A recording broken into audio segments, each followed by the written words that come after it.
Boa noite a todos. Boa noite. Sejam bem-vindos. Primeiro nós queremos agradecer ao Felipe e à Camila pela apresentação. E antes de nós iniciarmos o trabalho dessa noite, vou pedir ao Marcinho que faça por nós a peça.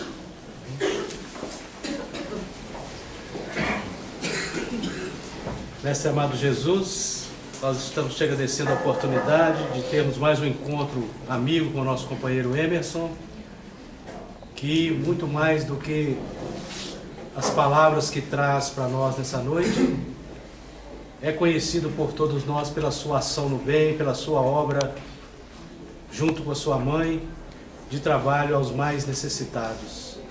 Que Deus abençoe-o sempre, para que ele possa, com as suas forças, prosseguir com essa alegria, com essa jovialidade, mas principalmente com a certeza do trabalho incansável no bem, em favor de todas as criaturas. Que todos possamos sair daqui encantados pela palestra, pela energia aqui presente da espiritualidade e pacificados por Jesus, nosso amigo maior. Muito obrigado, Senhor, que assim seja. Hoje nós vamos ter a segunda palestra, vamos dizer assim, né, do nosso Emerson, que ele na segunda-feira esteve aqui conosco.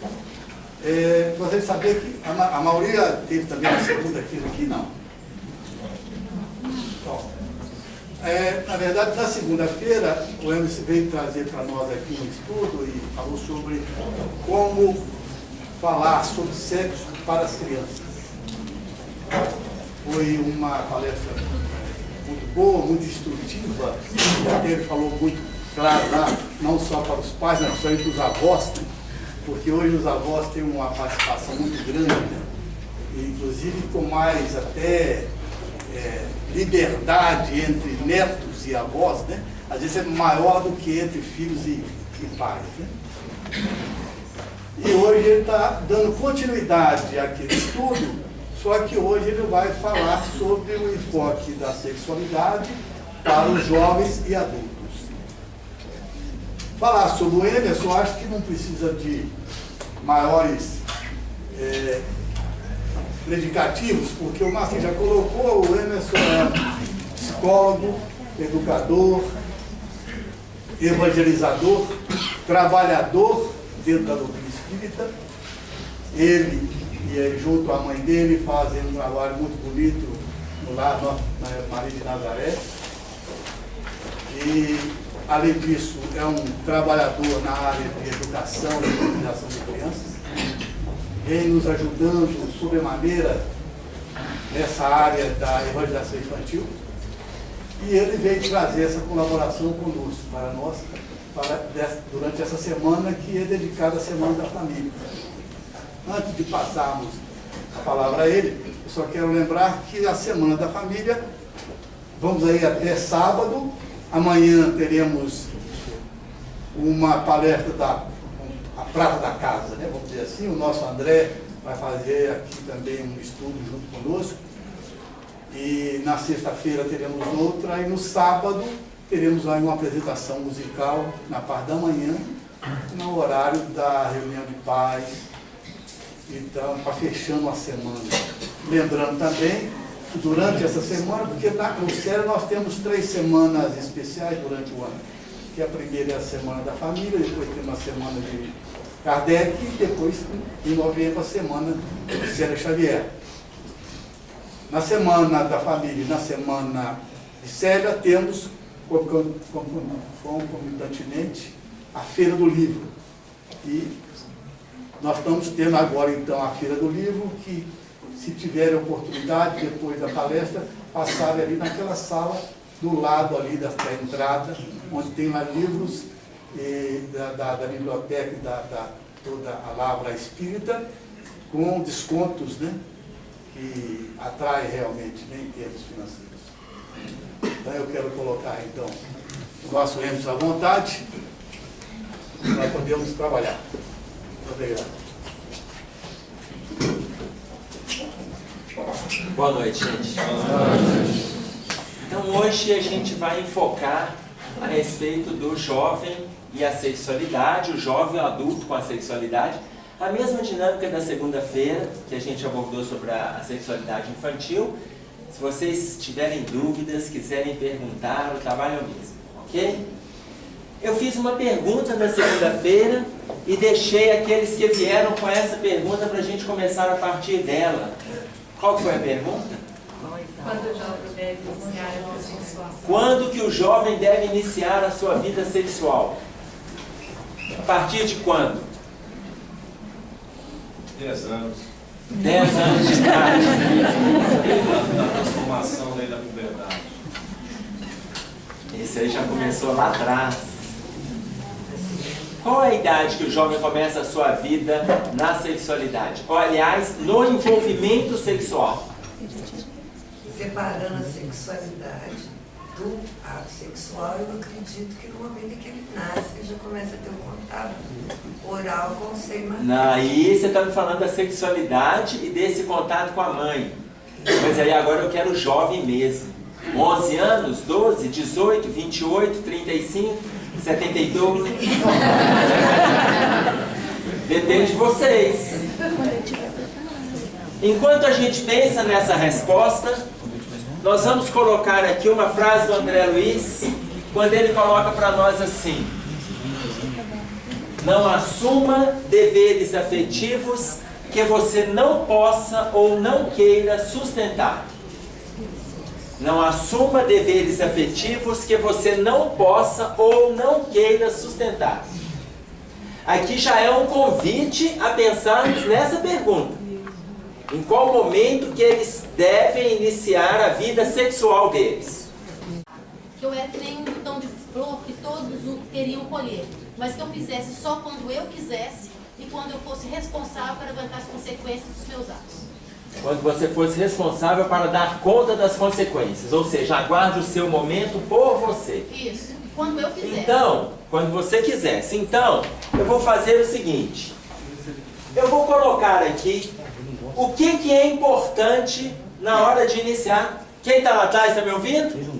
Aí fora não está me ouvindo, não? Microfone. Vai ligar? Vai ligar, hein? Então, eu vou colocar alguns pontos que são importantes para a pessoa poder trabalhar na hora que ela vai iniciar a vida sexual.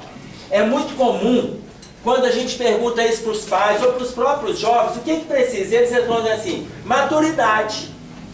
Aí eu faço a outra pergunta: quando é que a gente sabe que está maduro? O que é maturidade? O que é maturidade? Aí, quando a gente fala de maturidade, existem jovens de 15 anos que são mais maduros do que adultos de 38. Então, eu vou colocar alguns pontos, até atendendo a colocação que o André Luiz traz para nós. Não assuma deveres afetivos que você não possa ou não queira sustentar. Tá? Não possa ou não queira. Então, eu vou colocar quatro aspectos que eu sinto que são essenciais quando vai se iniciar a vida sexual. 4 aspectos. Qual é o primeiro?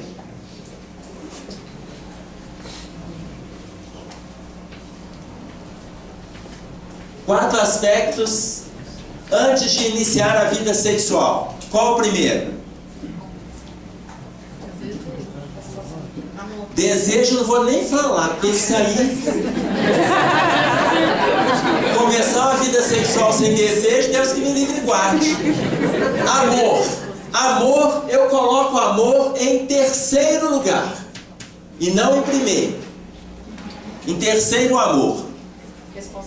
Responsabilidade eu coloco em segundo lugar. Responsabilidade. Em primeiro e em quarto. Em primeiro lugar, Conhecimento. trabalho. Trabalho, gente, não é trabalho de caridade, campanha do quilo, evangelização da criança, não. Tá? Trabalho que dê algum retorno financeiro. Trabalho. Por quê? Porque os jovens estão iniciando e quem está sustentando isso aqui são os pais. É o pai que compra preservativo, que compra anticoncepcional, que paga motel, que empresta carro, que paga o show, está tudo vindo do dinheiro dos pais. Então, se ele quer iniciar a vida sexual dele, primeiro trabalho com algum retorno, qualquer retorno. Aí ele ganha o salário mínimo, pelo menos já dá para ele pagar uma consulta se aparecer uma infecção. Porque quem vai pagar? O plano de saúde do pai. Tá claro? Então, ou é o pai ou é a mãe que está patrocinando a vida sexual do filho. Tá? Então ele tem um trabalho. Ah, a namorada apareceu com uma infecção, tá lá com uma bolotinha na vagina, tá com isso, tá com aquilo. Paga a consulta, vai ao médico. Depois paga o medicamento. Depois paga o retorno. Ou não serviu aquele medicamento, tem outro? Então que tenha trabalho para assumir, que veio o ponto que você escutou lá. Assumir as consequências. Tá claro? Aí, tem o seu salário, tem o seu trabalho, que tenham responsabilidade para saber com quem irão se relacionar. Com quem? Tá? Porque se apareceu uma doença, apareceu uma gravidez, pelo menos é responsável e vai dar conta disso. E tomara que tenha sentimento.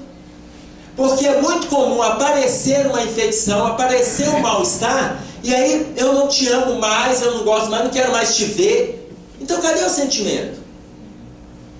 E em quarto, já que estão iniciando a vida... e aqui é muito interessante que eu vejo os pais, quando o filho engravida uma garota, ou a filha aparece grávida em casa, os pais colocam o seguinte: não, se você não gostar dele, não precisa casar, a gente vai te ajudar.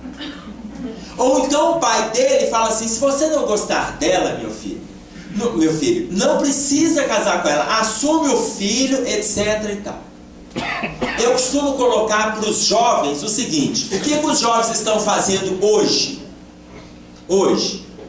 Na minha época, a gente tinha uma paquera que virava um flerte, que daí virava namoro. E hoje, o que os jovens fazem? Certo. Não, eles não ficam. Antes de ficar, eles pegam. Primeiro o jovem pega. Se pegar der certo, fica. Se ficar der certo, vem o quê? Namoro. Vocês são jovens e não sabem disso. Vocês não me enganam porque está aqui na casa espírita, não, porque eu conheço vocês. Viu? Primeiro pega. Se pegar der certo, fica. Se ficar der certo, vira rolo. Se o rolo der certo, namora. Namoro o quê? Aí eles inventaram a aliança de compromisso. Depois da aliança de compromisso vem o namoro. Gente, olha como que vocês são confusos. Deus que me livre. Olha como que o jovem é confuso. Primeiro, eles começam pegando. O que é pegar? Vai num show, uma garota chegou pra mim e falou assim: Emerson, eu fui no axé. Emerson, sabe quantas bocas eu beijei? Eu falei: não, minha filha, quantas? Ela falou: 33. Eu falei: minha filha, se você entrou no axé 6:30 da tarde e saiu 11:30 da noite, em 5 horas você beijou 33 bocas. Minha filha, você já deve ter entrado com o bico apontado. Você conhece alguém que você beijou e falou assim: Emerson, como você está atrasado? A gente não precisa te conhecer para beijar, simplesmente beija-se. Ou seja, isso se chama pegação. Isso é pegação. E os jovens estão fazendo isso, discordando fundamentalmente da colocação de André Luiz. Não assuma se você não quer sustentar. Não assuma, porque isso é um compromisso afetivo. Começa ali no primeiro beijo. Então, pegação é isso. Quando vão numa festa e o homem pega aquela garota e aquela garota pega aquele rapaz, e eles ficam na festa apenas um com o outro, e pega daqui e beija dali e tal. Na semana seguinte encontram de novo, na terceira semana encontram de novo, eles já estão ficando. Depois de um mês que eles estão enquanto ficantes, você pergunta para eles assim: vocês estão namorando? Eles falam: não, a gente está no rolo. Para namorar eles definem aliança de compromisso, para depois eles falarem que estão namorando.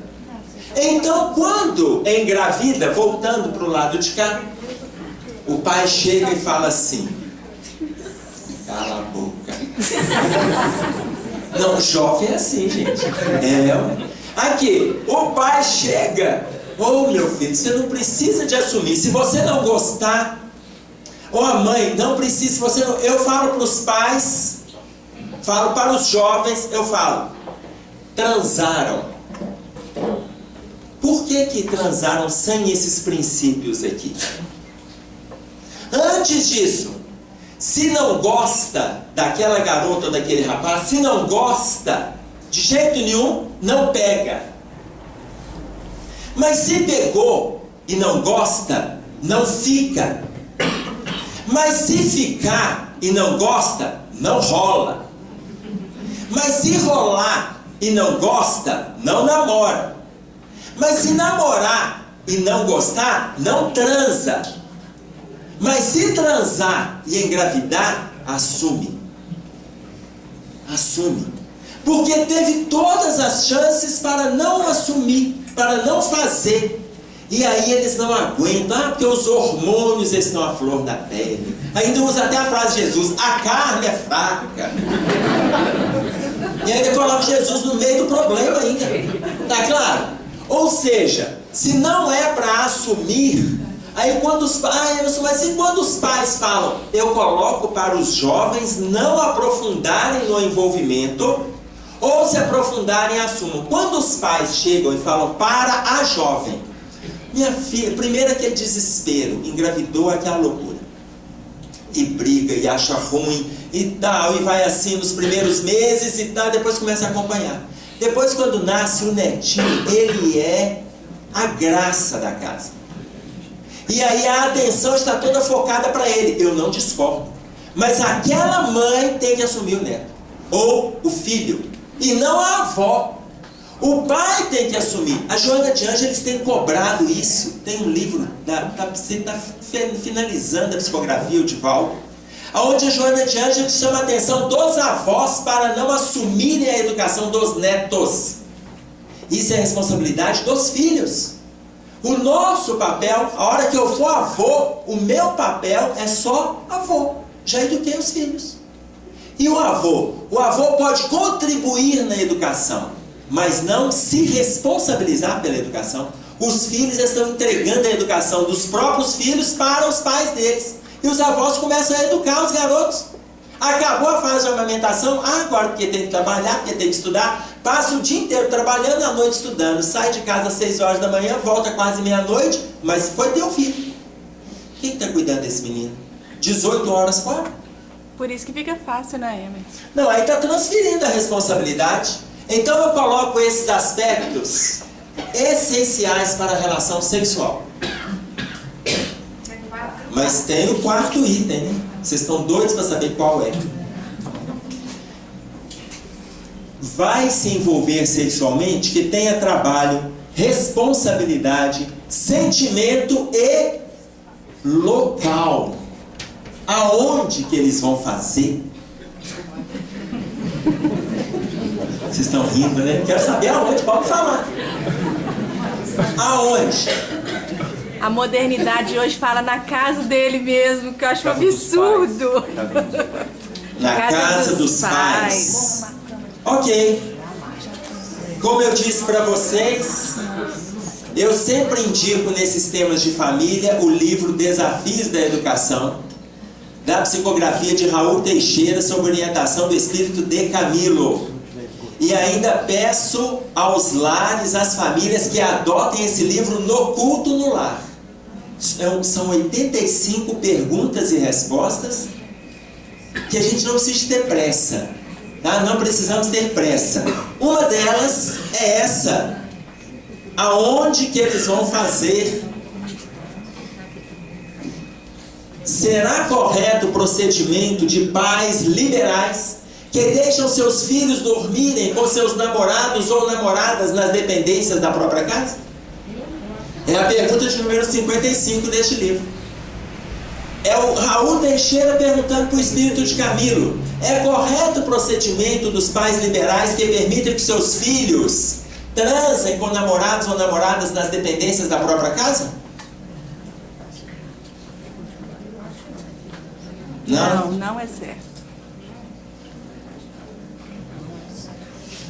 Todo mundo acha que não? Eu acho que é. Aí que facilita ainda mais, né, Emerson? Se você deixar todas as facilidades para ele, você está facilitando tudo. Vai abrir mais espaço ainda, né? Exatamente. Olha só. O espírito de Camilo coloca o seguinte: quando os filhos não têm como erguer a sua própria casa e já se assumiram como casados, já não tem como erguer e já se assumiram como casados, ele fala assim: nada obsta que venham se envolver dormindo juntos nas casas uns dos outros, ou ele na casa dela ou ela na casa dele, já que se assumiram como casados. Entendam esse detalhe. Já se assumiram, mas às vezes estão com dificuldade de erguer o próprio recanto, está faltando barraco, assumiram e tal. Não, vamos juntar as panelas só aí, tá? Porém, ele coloca do outro lado: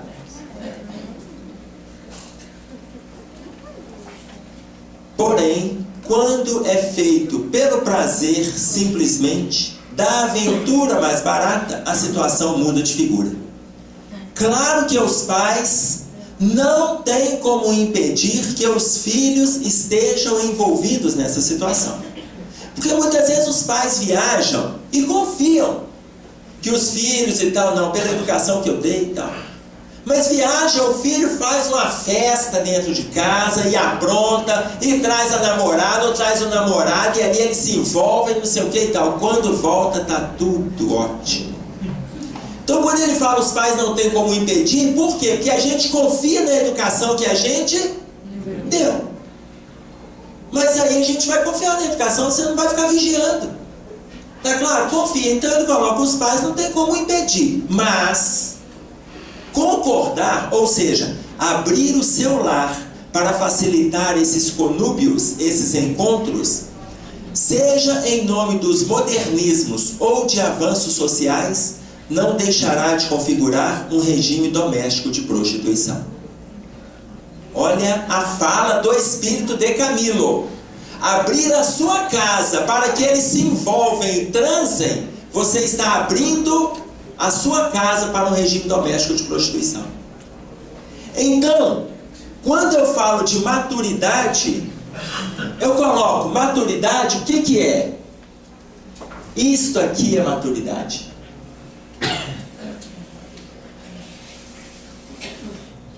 Maturidade é tudo isso.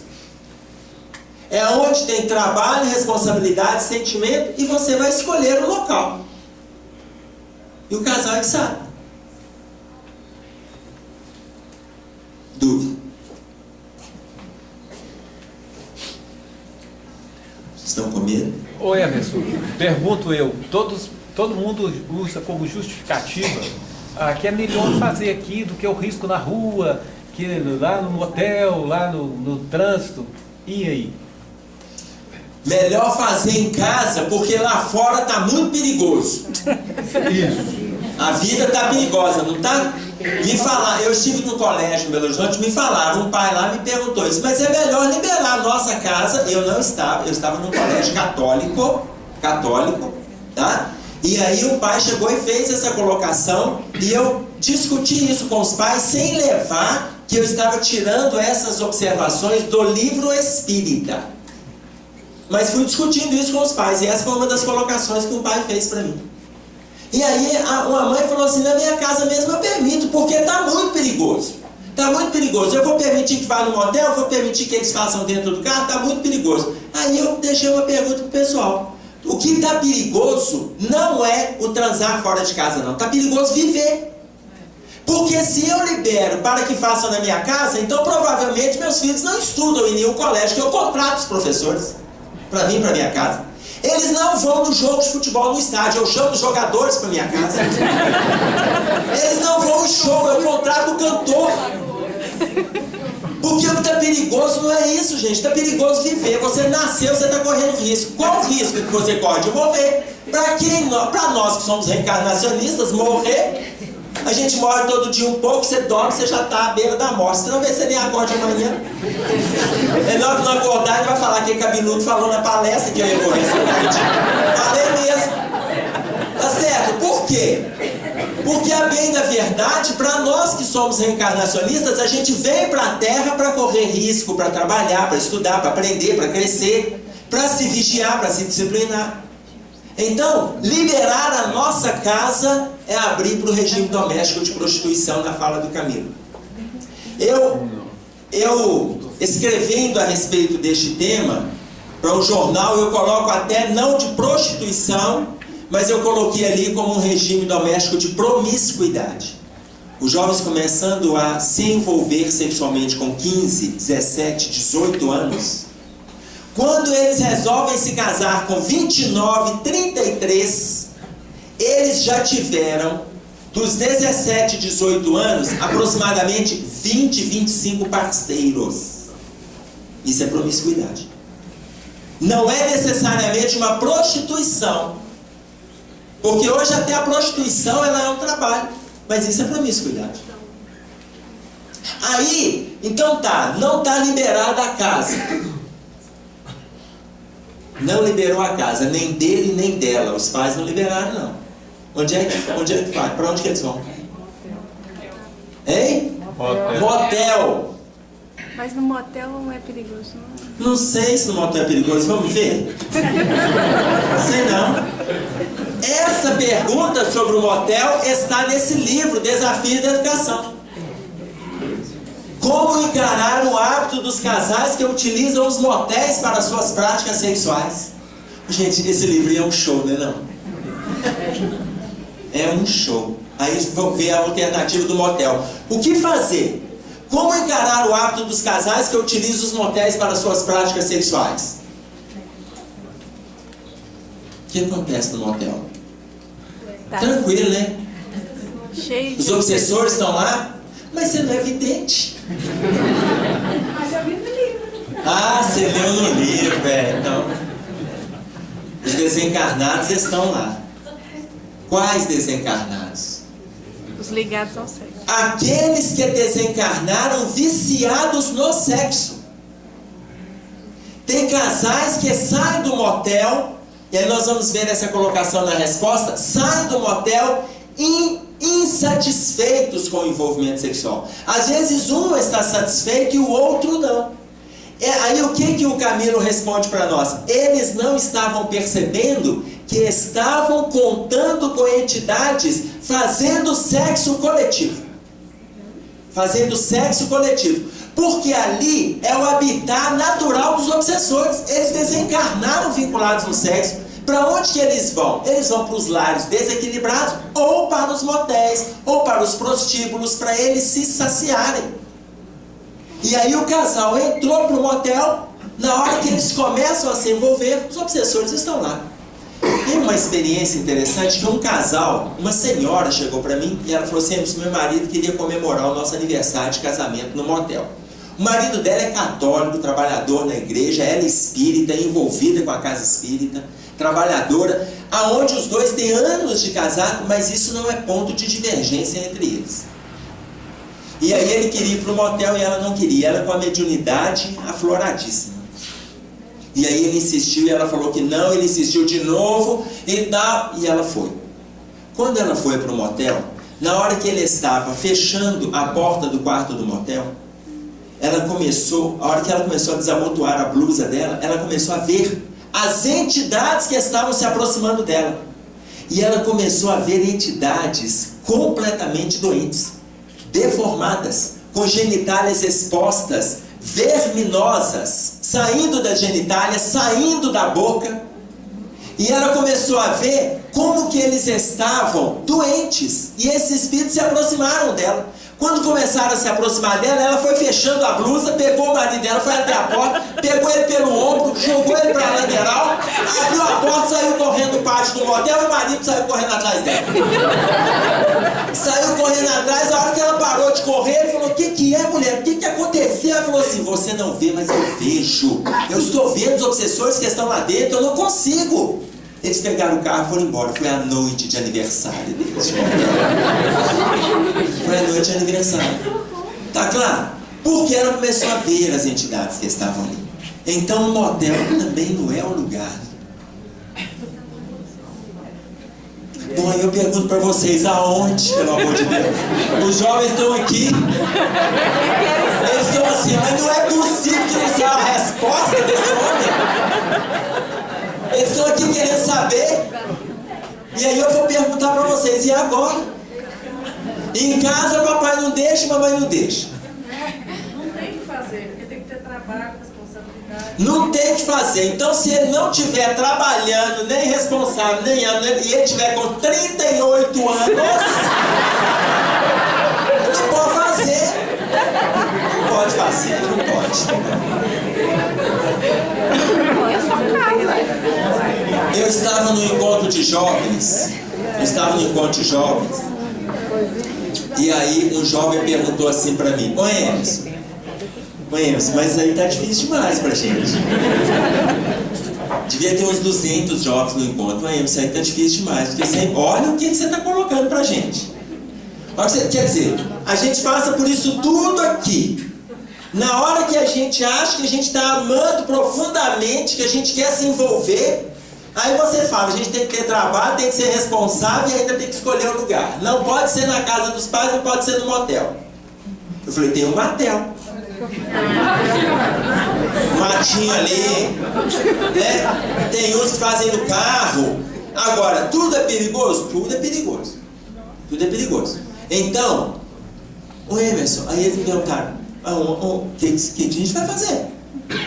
Falou: vocês podem canalizar energia. Canaliza energia. Nós vamos ler o capítulo do Emmanuel lá sobre energia sexual no livro Vida e Sexo. E ele vai falar da canalização de energia. Você canaliza para natação, para o estudo, para o trabalho, para esporte, para eventos. Você canaliza energia que você não canaliza para o sexo. Aí um dos jovens chegou e falou assim: mas é difícil, porque a gente tem energia demais.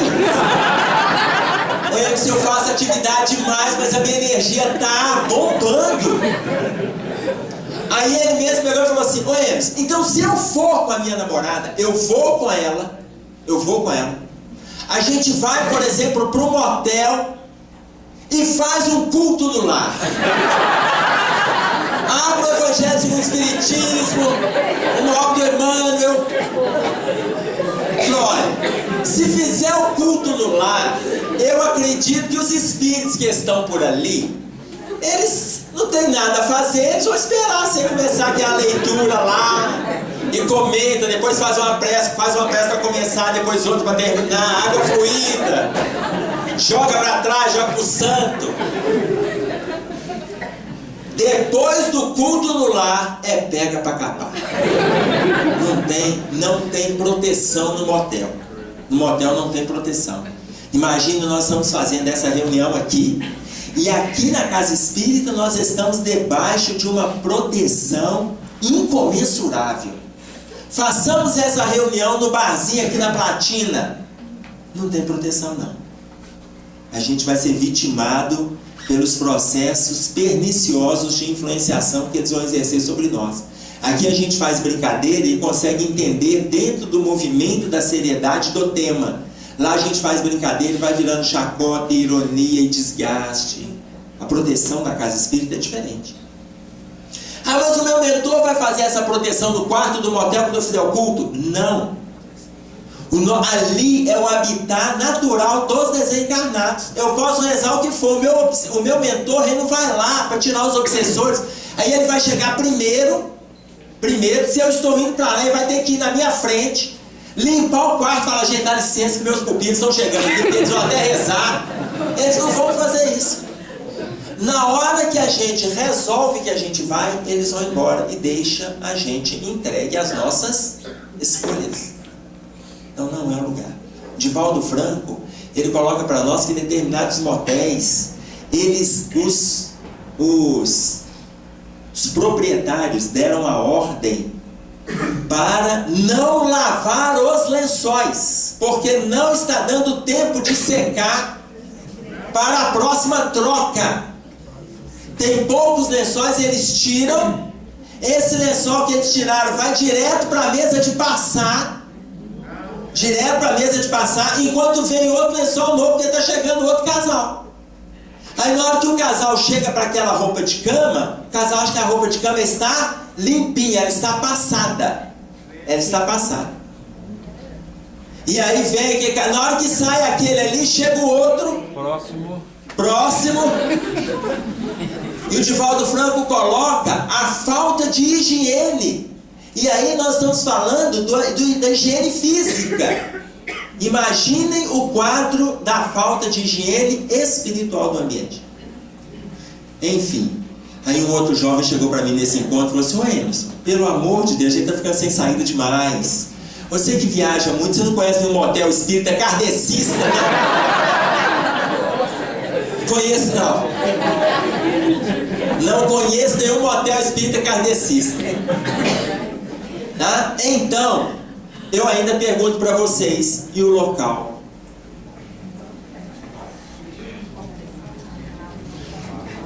Aqui, um jovem falou aqui: hotel! Eu não falei com vocês que os jovens estão ansiosos? Eles estão soprando aqui. O hotel, a pousada não tem as mesmas companhias dos motéis. Não tem. Quem está envolvido com os hotéis ou com as pousadas, os mesmos espíritos que habitam os motéis, não habitam esses locais. Normalmente são casais mais estabilizados, são famílias que frequentam e tal. Tá? Então não tem. Entretanto, eu esqueci que tem entretanto, né? Aqueles desencarnados que acompanham aquele casal, eles também vão. Então não tem as companhias naturais dos motéis, mas tem as companhias naturais dos casais. Então, por exemplo, no motel já tem aqueles viciados do sexo. E daqueles casais não tem os viciados, mas tem pessoas que estão muito envolvidas com o sexo e estão acompanhando o casal. Enfim, gente, no livro Missionários da Luz, no capítulo 13, André Luiz vai falar para nós, deixa o local aqui. Vai falar sobre a reencarnação. O capítulo se chama Reencarnação. E vai falar do Segismundo. E no momento que os pais do futuro encarnante, o Segismundo, os pais vão ter o seu envolvimento sexual, o Alexandre chega para o André e fala assim: André, hoje eles estão motivados emocionalmente e afetivamente para se envolverem. Então nós iremos nos afastar para que eles se envolvam de forma saudável. E aí o André Luiz chega para ele e fala assim: mas a gente não precisa ficar aqui assistindo para fazer a ligação do espírito no óvulo, no óvulo fecundado, no ovo? Aí o Alexandre fala: André, você foi médico na Terra e sabe que o espermatozoide demora horas para chegar no óvulo. No momento que o casal estiver adormecido, a gente se aproxima e a gente faz a ligação do Segismundo no ovo. E os dois se afastam. Quando os dois se afastam, a espiritualidade chega e faz um cerco protetor em torno do lar. Principalmente em torno do quarto onde dorme esse casal. E aí o André Luiz pergunta assim: mas o que é isso? Ele fala: é um campo de força para que nós não precisamos de participar desse envolvimento, que é um momento íntimo do casal. Mas este campo de força, ele é feito para aqueles que queiram perturbar o ambiente do casal e eles não podem penetrar. Esse momento é só do casal. Aí o André Luiz pergunta assim: mas todos os casais que se envolvem sexualmente na Terra têm essa proteção? Alexandre diz: não, apenas, resposta, apenas em lares de bases retas. Ou seja, ele falou de equilíbrio. Falou de equilíbrio. Lares de bases retas. Mas se o casal é equilibrado, e os dois vão para um motel, acabou o equilíbrio, gente. Tá claro? Se ele escolhe trocar o seu lar pelo motel, não, mas que o casal é todo equilibrado, então o motel vai ficar limpinho lá para eles. Não vai não, se ele escolheu aquele ambiente. Tá claro? Claro que ele vai assumir as consequências daquele ambiente. Então muitas vezes tem perturbações emocionais no dia seguinte, 2 dias depois, 1 semana depois, e ele está lá angustiado, ele não sabe o que é. Muitas vezes ele está trazendo vínculos do motel. Como descreve para nós no livro Sexo e Obsessão, Manuel Filomeno de Miranda, sob a orientação sobre a psicografia de Divaldo Franco. Quando aquela senhora que eu contei a história me falou a respeito da entidade que ela viu no quarto de motel, eu estranhei a forma dela colocar, mas não tinha saído ainda o livro Sexo e Obsessão. Quando saiu o livro Sexo e Obsessão, é que eu fui entender a evidência dela, como que as entidades estão deformadas em função das dificuldades na área sexual. E aí vem uma colocação da André Luiz, que a gente se reportou a ela na segunda-feira, quando a André Luiz coloca assim: psicologicamente, cada espírito concebe em matéria de sexo um problema diferente. Ou seja, todos nós temos dificuldades nessa área. Quando a gente se envolve com entidades de padrão moral muito mais inferior do que o nosso, agrava os problemas que a gente já traz. Tá claro? Dúvida? Oi, pode falar. Você falou de casal equilibrado, que sentido você falou? Que a gente é imperfeito ainda, né? Então, que sentido de equilibrado você falou? Casal equilibrado, ele está perguntando, no nosso caso, que somos imperfeitos ainda, o que é um casal equilibrado? Casal equilibrado é aquele que se respeita, é aquele que se ajuda, aquele casal onde os dois são solidários, onde os dois estão dispostos a crescer, um permite o outro a individualidade, um ajuda o outro no seu crescimento. Esse é o casal equilibrado. Tá? Agora eu vou pegar um exemplo de um casal em desequilíbrio.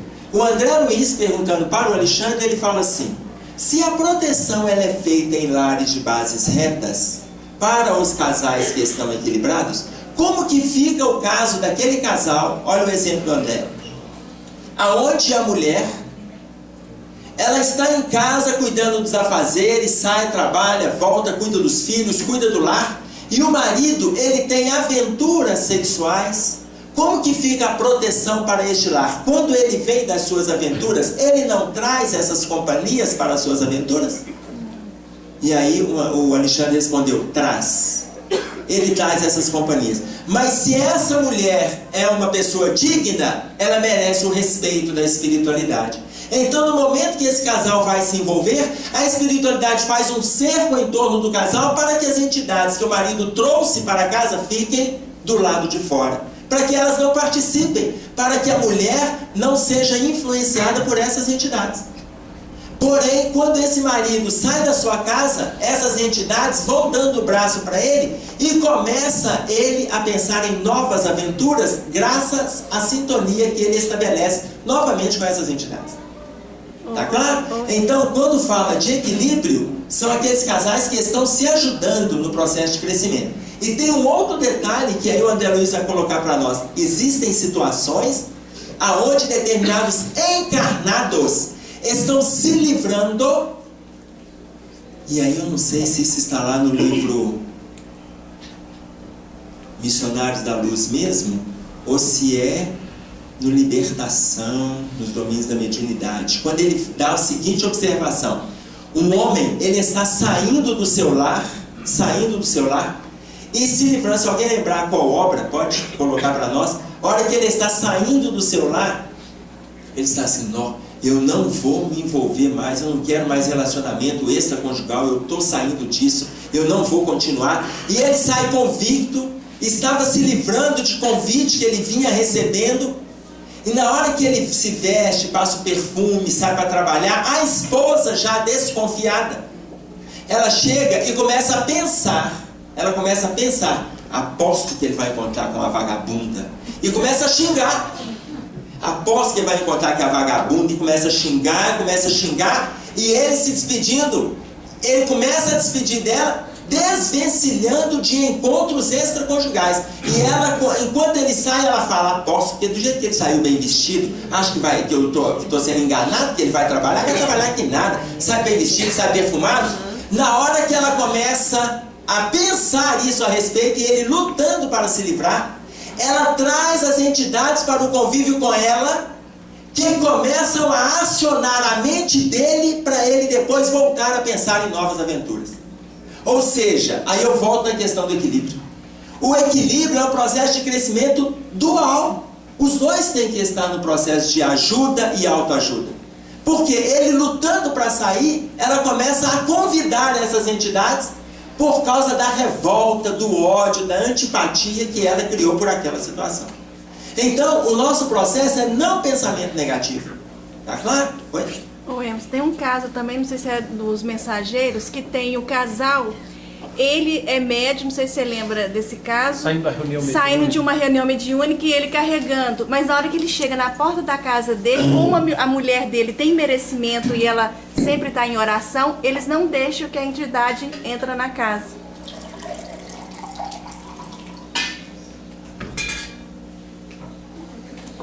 Saindo da reunião mediúnica. Ele saía da reunião mediúnica. E ele leva as entidades das suas viciações para casa. Mas é a vigilância da esposa que não permite que essas entidades entrem. Isso é tão delicado, gente. O Divaldo Franco estava numa reunião mediúnica,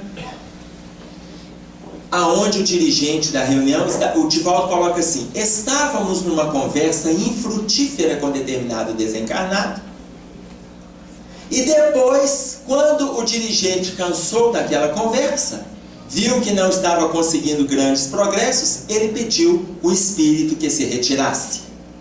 E o espírito respondeu para ele, eu não saio.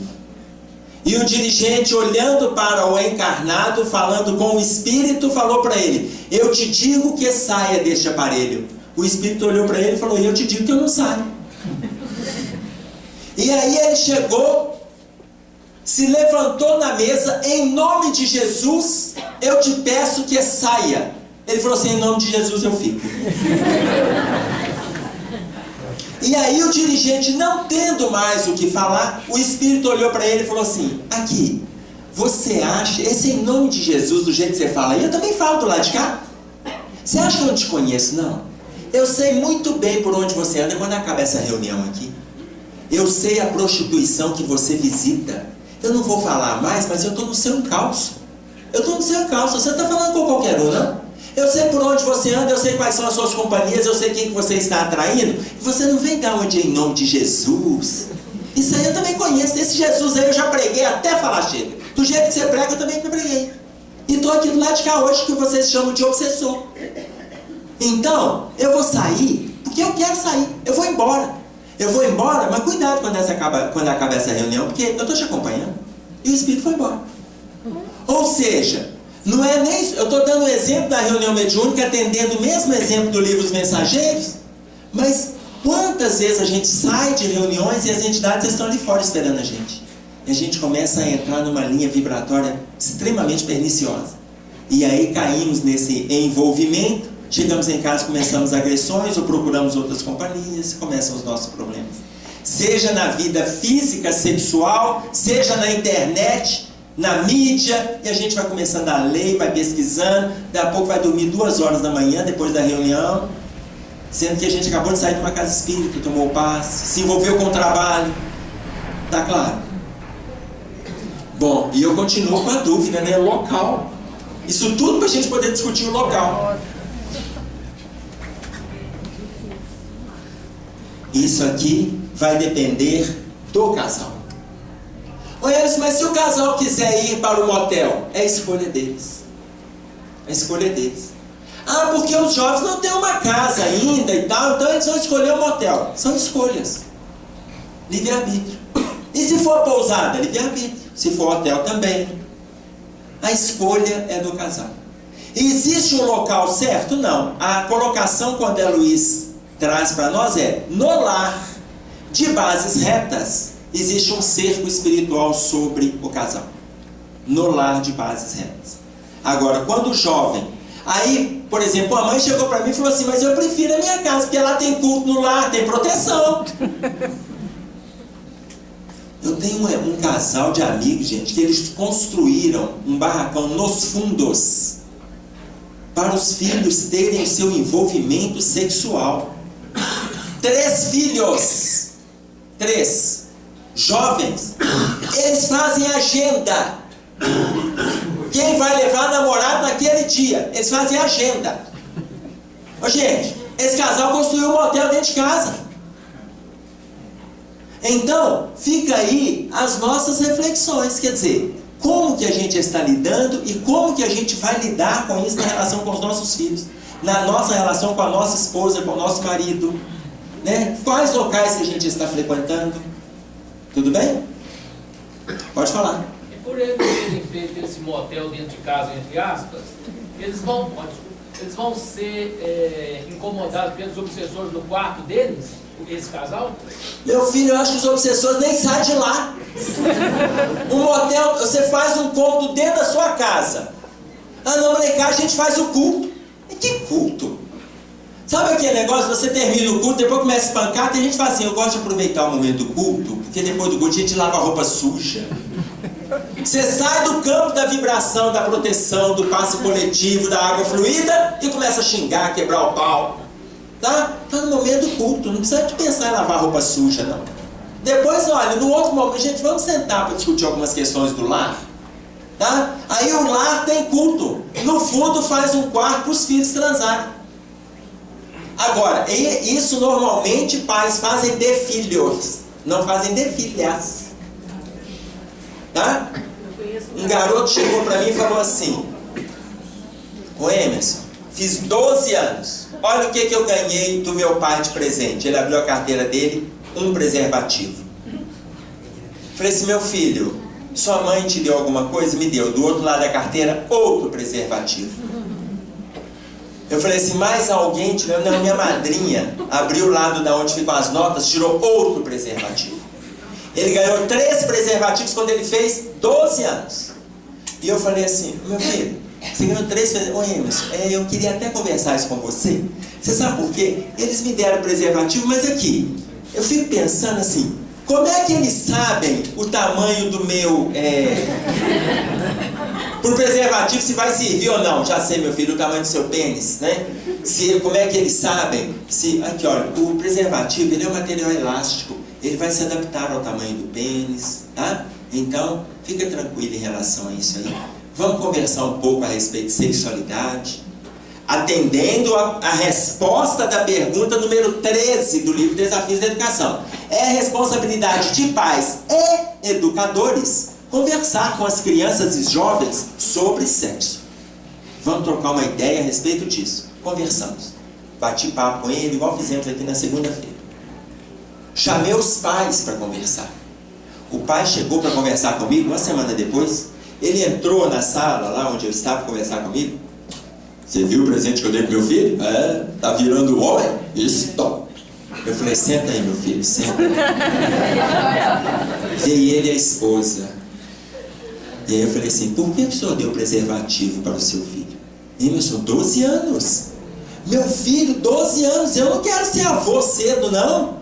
Ele tem que já aprender que ele vai usar, com quem ele vai usar, como e tal. Não, meu filho. Seu filho, eu falei com ele: seu filho não sabe usar preservativo. Vocês têm que conversar sobre sexo. A senhora também, falei com a esposa, a senhora também deu outro preservativo. Emerson, mas a gente deu na intenção dele iniciar o assunto. Eu falei: a gente não dá maconha pro filho para ver se ele conversa sobre droga, não. Ninguém oferece maconha. Meu filho, fuma uma pra gente poder ter um papo aberto. Ninguém faz isso. A gente não dá preservativo para bater papo sobre preservativo, não, sobre sexualidade. A gente faz isso, não. Emerson, mas a nossa intenção era essa. Mesmo porque ele está com 12 anos, daqui a pouco ele está transando e tal. Eu falei, se vocês estão fazendo isso com o seu filho de 12, eu acredito que vocês irão fazer a mesma coisa com a sua filha, quando ela também estiver com 12. Por enquanto ela está com 8 anos. Mas é claro que com a minha filha a gente não vai fazer isso. Eu falei, mas do jeito que vocês pensam com o seu filho em relação às meninas e às filhas do vizinho, o vizinho pensa do filho dele em relação à sua filha. Então, eduquem os dois com os mesmos direitos, com os mesmos deveres, com as mesmas responsabilidades. Eduquem os dois. Não é ensinar os filhos esse ditado, prendam as suas cabras, meus bodes estão soltos. Isso é um absurdo do machismo. Nós temos que parar com essa falta de educação nas relações sociais. Nós temos que parar com isso. Ainda mais a gente que está lutando por um processo de evangelização, de luta, de educação dos nossos filhos, até por uma moralidade melhor do mundo. Tá claro? Dúvida? Bom, e aí? Homossexualidade. A gente não pode deixar de falar da homossexualidade.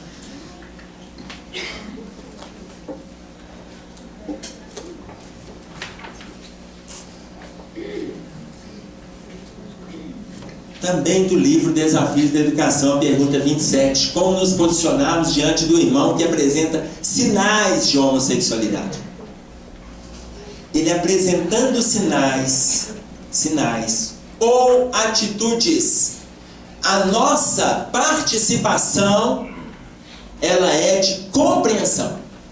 A nossa participação é de compreensão. Ok? Divaldo Franco coloca para nós que daqui a alguns anos nós vamos ter milhões de pessoas que estão abraçando o homossexualismo e que a gente não faz a menor ideia. Não fazemos a menor ideia. Pessoas que estão nesse momento reservados e estão começando a se soltar com os movimentos gays que estão aparecendo por aí, com as paradas gays. E nós não fazemos a menor ideia.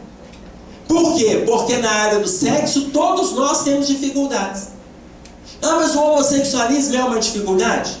3 causas do homossexualismo no livro Vida e Sexo. O Emmanuel coloca para nós assim. Primeira causa. Aquela pessoa que vem de várias... Essa colocação que o Emmanuel faz é a mesma que aparece no livro O Problema do Ser, do Destino e da Dor, de Leon Denis. Ou seja, aquele espírito que vive várias encarnações como mulher, 8, 10 encarnações, quando ele vem como homem, ele apresenta sinais afeminados. E podem não ser homossexuais. Primeira causa. Ou o contrário. 5, 8 encarnações como homem, quando vem como mulher, sinais masculinizantes. Embora não sejam homossexuais femininos. Primeiro ponto. Segundo, espíritos nobres que apresentam uma postura delicada em função da nobreza moral já conquistada de outras eras. Quando chega aqui, a gente não dá conta de entender essa postura. Não dá conta. E a gente os interpreta como homossexuais. O próprio exemplo, o Chico.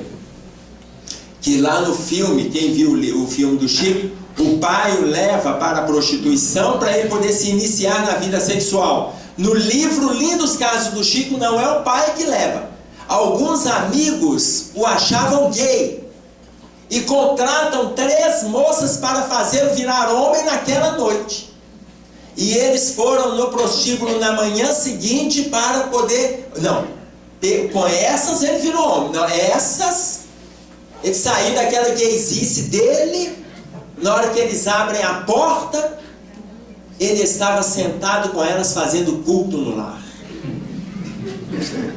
No final do culto no lar, essas 3 mulheres largaram a prostituição. Largaram. Nunca mais assumiram a prostituição. Saíram de Pedro Leopoldo. Ele não estava em Uberaba ainda. Saíram de Pedro Leopoldo.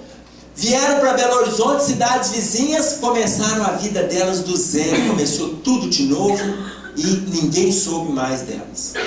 e elas largaram a prostituição.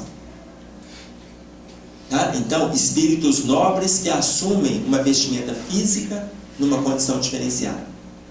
Mas o quadro mais comum do homossexualismo, e esse é o que a gente encontra hoje na Terra, na sua grande esmagadora maioria, aquele espírito que no passado era mulher e tinha uma atração por homem, mas era casada e se envolvia com vários homens, e homens solteiros, homens casados, comprometidos, e ela se envolvia com um, com outro, além do marido dela. Tinha uma atração doida por homem. Nessa encarnação ela vem como homem, para aprender a respeitar a figura masculina. Mas era mulher com atração por homem. Nessa vem como homem, continua com a mesma estrutura mental de passado. Antes era mulher com atração por homem, nessa vem como homem, continua com atração por homem. Está construído o homossexualismo masculino. Aquele homem no passado que assediava as mulheres, que se envolvia com as mulheres, mulheres comprometidas, mulheres casadas, mulheres envolvidas, mães, e ele transava daqui, se envolvia dali, se comprometia a colar. Na encarnação seguinte vem como mulher, para aprender a respeitar a figura feminina. Mas antes era homem com atração por mulher. Nesta vem como mulher e continua com a estrutura mental de passado, atração por mulher. Está criado o homossexualismo feminino, ou lesbianismo, ou lesbicismo. Então, a maioria são pessoas envolvidas no campo do desequilíbrio. No campo do desequilíbrio. E aí o Emmanuel vai deixar isso muito claro para a gente no livro Vida e Sexo. Tá claro? Aí, numa passagem de Evangelho, nós vamos ver uma colocação que Moisés traz para nós a respeito do homossexualismo. E está em Levítico, no capítulo 20, no versículo 13, ele coloca assim: se também um homem se deitar com outro homem, como se fosse mulher, ambos praticaram coisa abominável, serão mortos. Poderíamos pensar que quando ele fala do homossexualismo aqui, os que estavam condenados, os que eram homossexuais estariam condenados à morte. Mas extraindo o espírito da letra, se um homem se deitar com outro homem, aqui não é um homem sexo masculino. Aqui é o homem porque está falando da pessoa e não o sexo masculino. Porque homossexualismo masculino e feminino sempre existiu. Então, se uma pessoa se deitar com outra pessoa, como se fosse do sexo oposto, ou seja, se a razão se deitar com a razão como se fosse sentimento, ou se invertermos, se sentimento se deitar com sentimento como se fosse razão, ambos praticaram coisa abominável e serão mortos. Mortos não é no sentido criminógeno, não. Tem que ser... Não é isso, não tem que matar, não. Serão mortos na sua perspectiva, no seu ideal, nas suas construções. Programaram no plano espiritual algo, chegaram aqui, não deram conta de cumprir o que programaram. Então, estão mortos na perspectiva. Pode falar. Existe uma discussão entre os dois termos, o homossexualismo e a sexualidade. Sim. Porque o sufixoísmo se refere a uma doença. Sim. Qual estaria mais correto?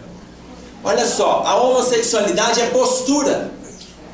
E pode não ser envolvimento. O homossexualismo já é envolvimento. Mas o Conselho de Medicina, o Conselho de Psicologia, o Conselho Federal não permite que seja colocado como patologia. Não permite. Tudo bem? Freud, em 1900 alguma coisa, ele escreve para uma mãe e ele fala que isso não é uma patologia, é uma opção. Espiritualmente nós sabemos que é um quadro de dificuldades nossas. Como as outras situações que a gente escreveu daqui também são. Ok? Mas todos os tipos de homossexualidade são todos espíritos desequilibrados? Não tem espíritos? Sim. Normais? Tem espíritos equilibrados? A pergunta dela é: todos que se envolvem com o homossexualismo são desequilibrados? Olha só, Não é que se todos são desequilibrados. A questão é não se envolver. Não se envolver. Chico foi questionado sobre isso. Tá? Chico foi questionado sobre isso. Uma pessoa perguntou ao Chico o que ele faz, que ele era homossexual e tal. O Chico falou para ele: se você não dá conta de conter os seus impulsos, então se mantenha com um parceiro. Esse homossexual encontrou com o Inácio Ferreira no plano espiritual, e o Inácio, conversando com ele, pergunta para ele assim: e você deu conta de atender o que o Chico te pediu? Ele falou: não, eu tive vários. Porque aí retrata o desequilíbrio. Porque ele pode, por exemplo, canalizar essa energia para uma série de coisas. Ah, mas e se ele resolver canalizar para um parceiro? Não tem problema. Aí me perguntaram outro dia no encontro de jovens assim: oi, mas o que você acha de um grupo de jovens ser dirigido por um homossexual? Tinha um outro palestrante chegou e falou que é um absurdo, que não tem condição, etc e tal. E depois passou a palavra para mim. E aí eu peguei e coloquei aqui, não tem problema algum. A questão não é se o homossexual dirige um grupo de jovens da casa espírita e tal. Por quê? E os héteros? Porque senão fica parecendo que o homossexual está doente, e os héteros são todos equilibrados, normais, perfeitos, angélicos.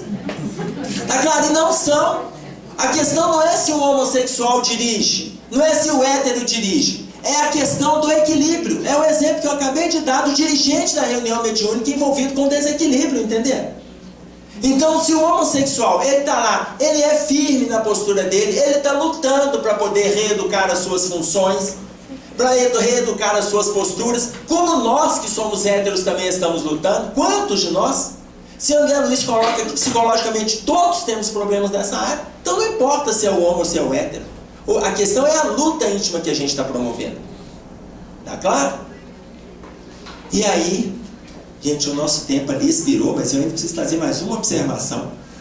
Cadê Nossa, vou fingir que não te vi. Não, eu estava te procurando, eu estava esperando você estar lá embaixo da livraria.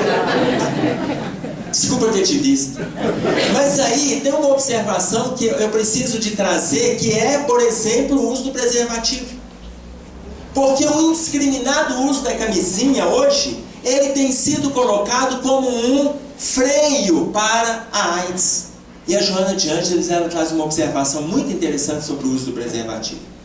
No livro Adolescência e Vida, no capítulo 24, intitulado O Adolescente e o Perigo da AIDS, ela coloca que o importante para evitar o vírus da AIDS não é o preservativo. O preservativo é um coadjuvante, mas o importante é a postura moral. E aí ela dá o seguinte exemplo: o espermatozoide, ele tem um tamanho de 3 microns. Ele é menor que o poro do preservativo. Menor que o poro. O poro do preservativo, aquela malha, ela não se fecha inteiramente, não. Ela não se fecha. Se depois de um tempo aquela malha, ela começa a vazar. Tem gente que fala assim: ah, eu estava lá de camisinha, ela furou. Ela já tem uns furinhos natural. Ele já vem da indústria, não tem como fechar 100% o poro, não tem como fechar. Isso é igual, eu não sei, vocês já brincaram de água no chuveiro assim? Vocês já brincaram debaixo do chuveiro? De ficar em pé e colocar as duas mãos aqui cruzando?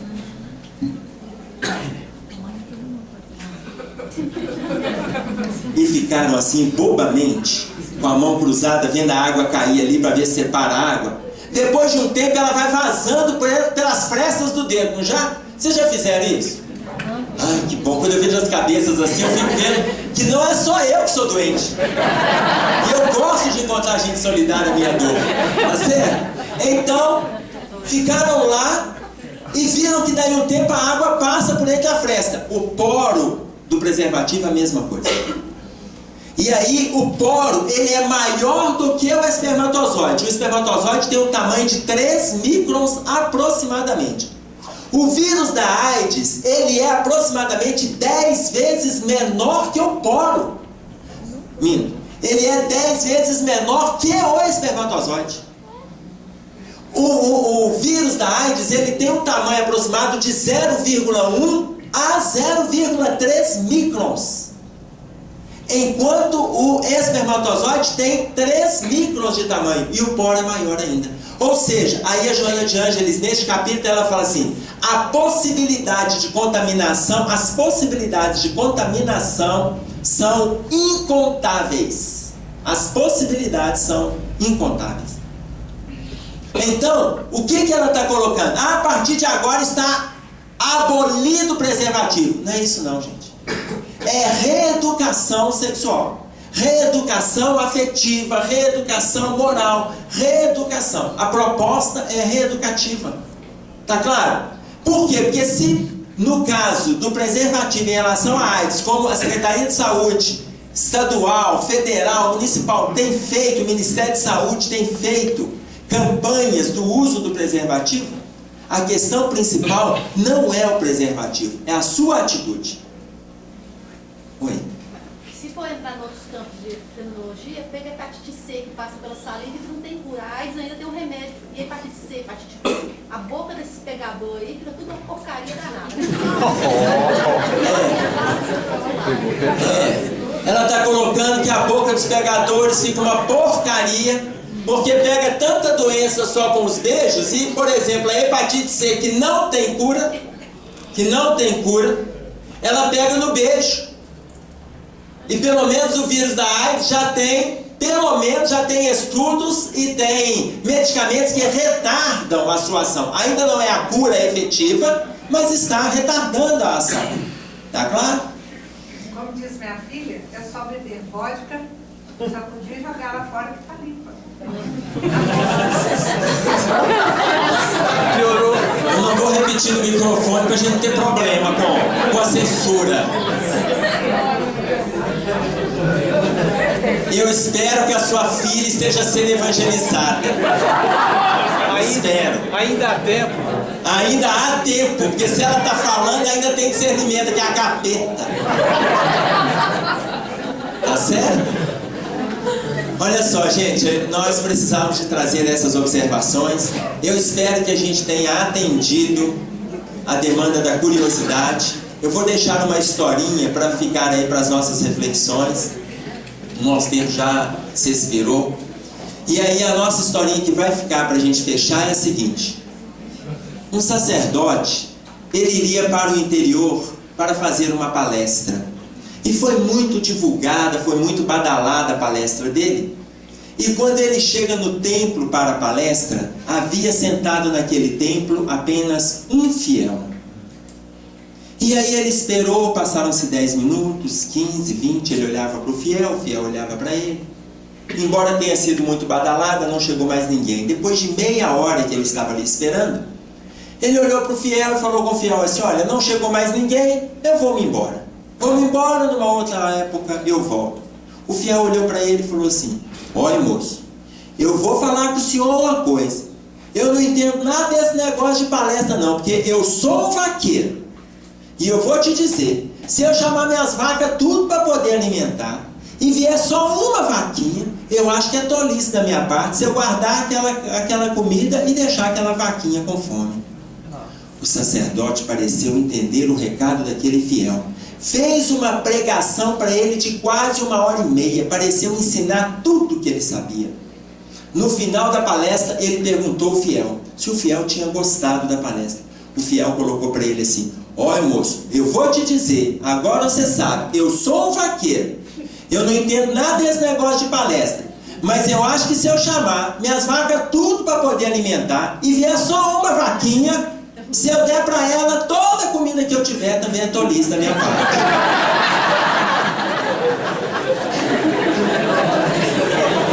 Eu não tenho interesse de esgotar o tema e dar para vocês toda a comida que eu já li sobre esse assunto. Mas era estimulá-los à reflexão e às leituras em cima das obras que a gente citou. Não descuidemos deste tema. Não descuidemos. Ele tem vitimado milhões de pessoas para as zonas de sofrimento, tanto no plano físico quanto no plano espiritual. Eu vou agradecer a paciência de vocês, tomara que tenha valido as nossas reflexões nesses 2 dias. Até uma outra vez, se Deus quiser.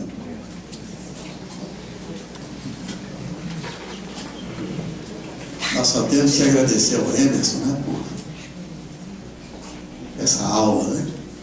E, na verdade, nós sabemos que a Casa Espírita, o próprio movimento espírita, está sendo cobrado exatamente isso, educação. O movimento espírita tem que trabalhar muito na libertação das consciências. E só se liberta a consciência libertando da própria ignorância.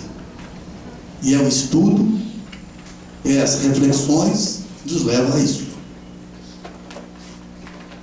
A Casa Espírita tem por obrigação fazer esse tipo de trabalho. A única coisa que nós ainda sentimos que o tempo é muito curto. Mas, na verdade, vamos continuar nesse esforço e contando sempre com o Emerson nesse trabalho para voltarmos aqui, para ele voltar a colocar o seu conhecimento, a sua forma de transmitir, porque não basta somente trazer o conhecimento, mas é importante também fazer como é que coloca esse conhecimento para todos nós. E o Emerson é um mestre nesse sentido. Que ele possa continuar conosco, fazendo esse trabalho, porque todos nós temos nossas responsabilidades e, principalmente, todos nós somos responsáveis uns pelos outros. Para encerrarmos, vamos pedir, então,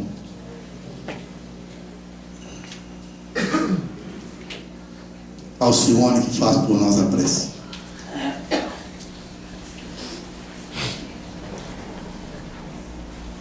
Amado Mestre Jesus, com os nossos corações em festa, pelo tesouro que é a doutrina espírita, nós te agradecemos a iluminação do nosso caminho, o consolo nas nossas dores, a alegria do encontro fraterno com os nossos companheiros. E pedimos, Senhor, que sejamos dignos de sermos chamados espíritas e cristãos, que saibamos vencer a nós mesmos, que saibamos caminhar firmes rumo à nossa evolução, com alegria, com companheirismo e, acima de tudo, com a fé raciocinada. Que os teus mensageiros de luz possam nos acompanhar hoje e sempre. Assim seja.